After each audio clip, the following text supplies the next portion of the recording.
Good time to have a look at the best performers of 2020. Everyone's getting a bit nervous in the back, aren't they? Me included.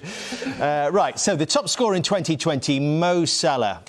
6 more than anybody else, but Son actually has as many goals from open play. They both have 17 from open play, 6 of Salah's were penalties. 15 assists for Kevin De Bruyne. He's also the top chance creator, 20 more than any other player. Adama Traore gets a couple of mentions on this list. 136 dribbles, 40 more than anybody else completed. Andy Robertson, 300 more touches than any other player. Rodri tops the list for passes completed. Aaron Wan-Bissaka made the most tackles. James Ward-Prowse covered the most distance, 372 kilometres. That's about the distance from St Mary's to Elland Road. Not a bad effort through the course of a season. And Adama Traore is also the speed king of 2020.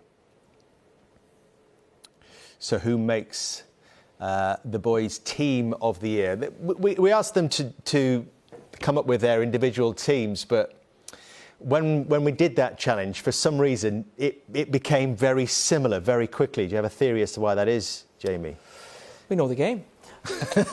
We know a good player. But no, I think a lot of them, if I'm being totally honest, I don't think a lot of it, there was too much debate, really, with a lot of positions. I don't think there was. I think we were both stuck at centre-back, really. So that was the only one. It was one forward position, I think, and centre-back. So let's have a look at the team that the guys have put together for their best team of 2020. A Liverpool goalkeeper, Gary. Best by a mile. Ederson was outstanding for a couple of seasons, but he's dropped. His standards dropped this last 12 months. Alisson, we've said it for a number of years now, we're really harsh on goalkeepers. Because we play behind outstanding goalkeepers, and when you have an outstanding goalkeeper, the difference it makes is off the scale. You know, the difference from a good goalkeeper to a great goalkeeper, the points that keeper it's unquantifiable. But Alisson does that week in, week out. Even at Crystal Palace on Saturday, Liverpool were by far the better team. But there was a 20-minute period at the start of the game, and there was a couple of moments where Alisson just makes a save, and where if that goal goes in, things can change, and he just makes save after save. He makes good decision after good decision. He makes the fewest errors, which is the key, and he gives complete assurance and authority to everybody else in that team. It's the most difficult position on the pitch, but for a top team that's going to win the league or a Champions League, I don't know how you can do it without having an amazing goalkeeper, and he's an amazing goalkeeper. Yeah, I think the big thing with Alisson was him being out at Aston Villa. And that game, obviously, we can say it was a freak, but Liverpool lost 7-2.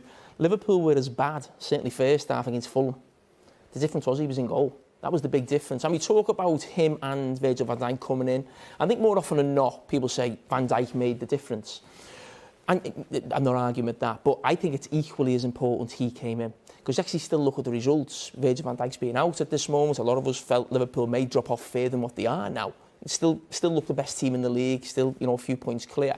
And it's because he's there. There's no doubt in my mind that a lot of that is down to, the goalkeeper. They've gone from number 2 in the Champions League, number 2 in the league, number 3 in the league without him, to number 1. They were never going to win the league. Never going to win the league with the previous goalkeepers in a million years. Never. It's not going to happen. That's 8, 10, 15 points there. Honestly, you can't quantify it. It's just a guess. But just in your mind, you just know that when a goalkeeper makes an error, the impact it has on the defence is catastrophic.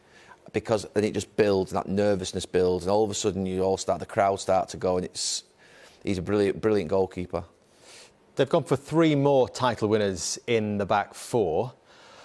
In Trent Alexander-Arnold, Andy Robertson and Virgil van Dijk.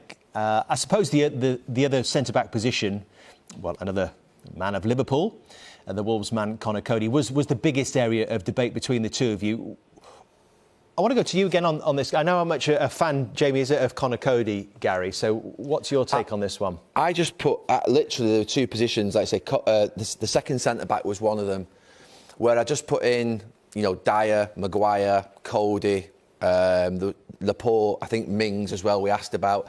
And Cody, to be fair, with Wolves' defensive record, his break into the England team, his stats were as good as any of the rest.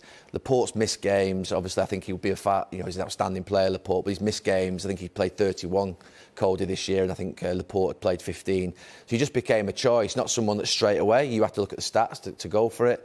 And I do want to mention one of the other back four. Robertson, the left back, is unbelievable. 3-4 years to do what he's doing up and down that wing. Intensity, quality, and the big thing, consistency. Trent Alexander-Arnold is a star.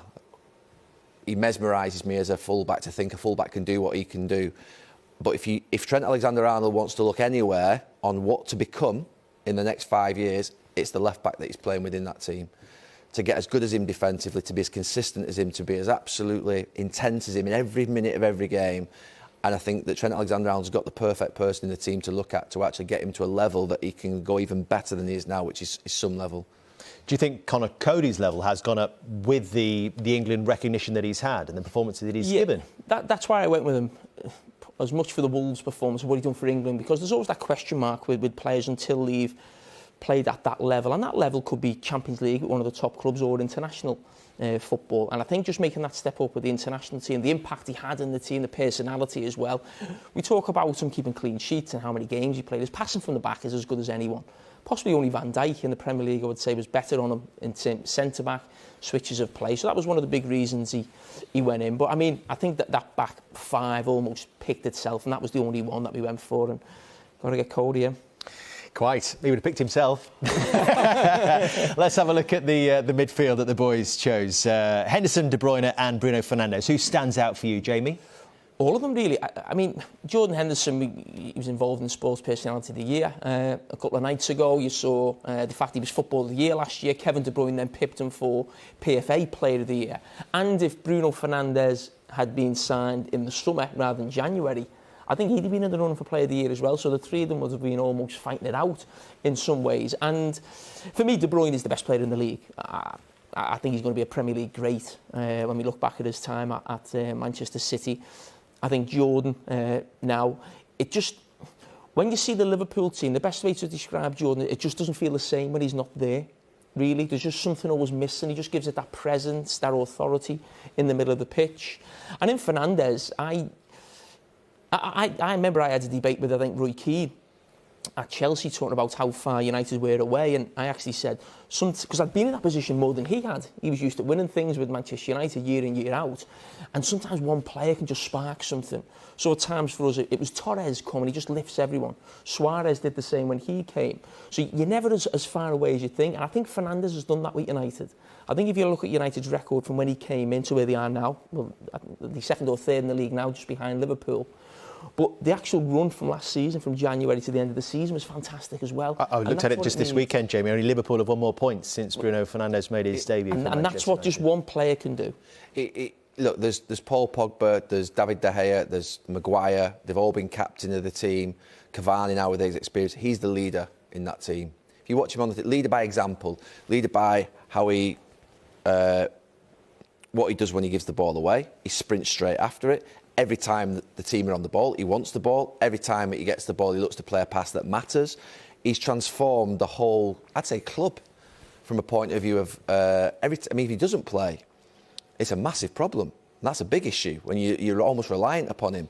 And of all the midfield players, they've got Van der Beek, Pogba, Matic, Fred, McTominay. He is just absolutely out there. And those three midfield players pick themselves. And Fernandes has been an absolute sensation at United. And he's the leader in that team. If it's not him wearing the armband, he could be.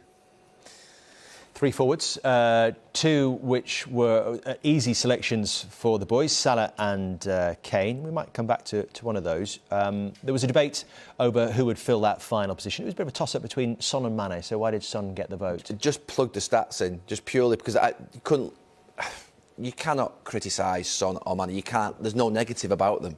They're both absolutely world-class. Every club in the world would want Son or Mane playing for them. Barcelona, Real Madrid, Bayern Munich, Paris Saint-Germain, Manchester United if you're not playing for them, Liverpool if you're Son would want Liverpool. Every club in the world would want those two players, Son and Mane. Just plug the actual goals and assists in, and Son's just done better in actually a team that isn't as good, obviously.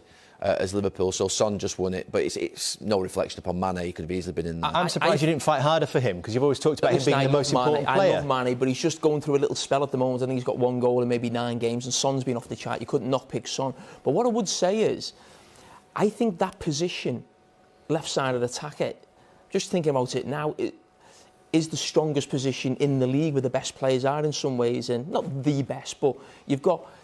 Yeah, you always had Mane and Sterling for me the last 2 or 3 years, I'd say, as good as anything in the world in that position. Hazard just dropped off at Real Madrid. Neymar is obviously a top player.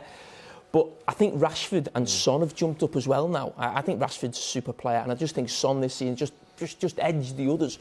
But they are 4, I think, probably world-class players. Maybe Rashford's just getting into that bracket at the moment, but I do think we've got the best in the world in that position in the Premier League. A word on Salah, because there have been a few stories that have come out in the last week, I guess, about whether he is completely happy at Liverpool.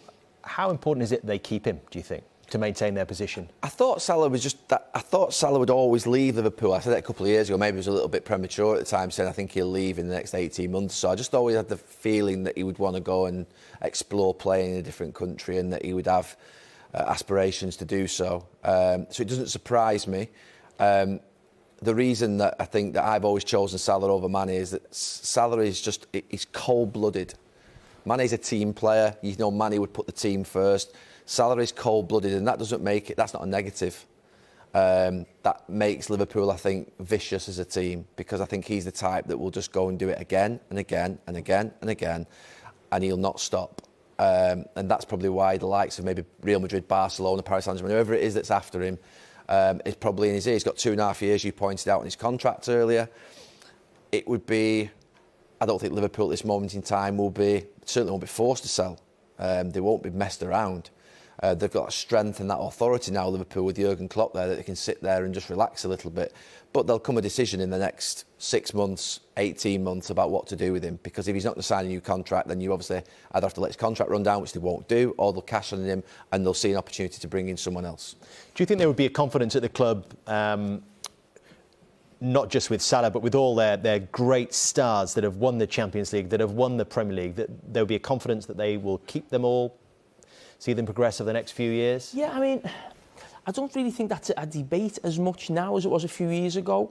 I think even when Man United were top dogs and Ronaldo went to Real Madrid, it did almost still feel like a step up in some ways, because Real Madrid is Real Madrid. But I just think the 2 Spanish giants now have fallen so far. I really do. And I think Salah, number one, has got 2.5 years to go. I'm not really looking at it as too much of a problem, because Real Madrid spent a lot of money on Hazard when he was at that age, 28, 29. I think Salah's just getting to that age now. And I just think it's just that year or two. I think when you're going to spend real big money on, so you want them to be more 25, 26, you get that real value from them. So I think if he did go, I don't see it. I think it'd be massive money for Liverpool. But I just think his time right now has sort of gone for the age. He may as well stay for the next 6 months when they're in Tier 2. He won't let it lie. He won't let it lie. Jacob Rees-Mogg. That's no part of the problem. He won't get a meal out in Madrid or Barcelona at the moment. He might as well stay at Liverpool. The only place open in the world. Double-breasted, pinstripe. Bugsy Malone's asking for it back.